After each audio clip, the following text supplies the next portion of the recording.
भारत अपना 79वां स्वतंत्रता दिवस मना रहा है, लेकिन ये केवल तिरंगे को सलामी देने या आज़ादी के गीत गाने का समय नहीं, बल्कि उन भूले बिसरे नायकों को याद करने का भी एक मौका है जिन्होंने भारत की आज़ादी की कहानी में अपने हिस्से की मशाल जलाई थी, देश की आज़ादी के लिए कुर्बानी दी थी। ऐसी एक घटना जो इतिहास की किताबों में अक्सर एक फुटनोट बनकर रह गई, वो है 1946 की रॉयल इंडियन नेवी म्यूटिनी, जिसे कुछ इतिहासकार आज़ादी की आखिरी लड़ाई भी कहते हैं।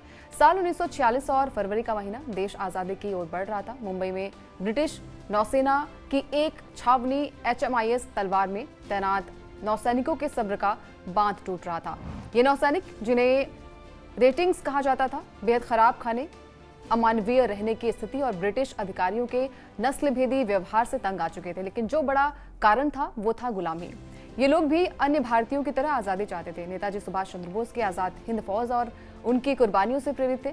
इन सैनिकों ने सिर्फ अपने हक की मांग नहीं की थी, बल्कि सभी राजनीतिक कैदियों की रिहाई और भारतीय नेताओं के सम्मान की मांग भी की थी। 18 फरवरी को शुरू हुआ ये विरोध 2 दिनों के भीतर एक बड़ी बगावत में तब्दील हो गया। देखते ही देखते 20,000 से अधिक नौसैनिक इसमें शामिल हो गए। उन्होंने बंबई, कराची, कोची, विशाखापट्टनम और कोलकाता सहित कई नौसैनिक अड्डों पर कब्जा जमा लिया।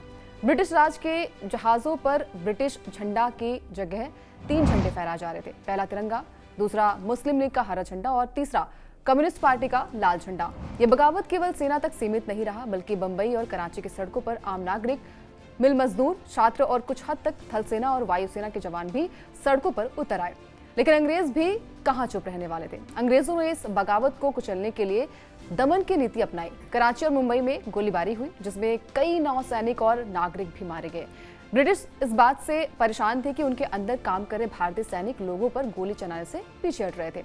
ये वही भारतीय सेना थी जिसे कभी ब्रिटिश साम्राज्य की सबसे वफादार ताकत माना जाता था, लेकिन यही ताकत अंग्रेजों की कमजोरी बनती चली गई।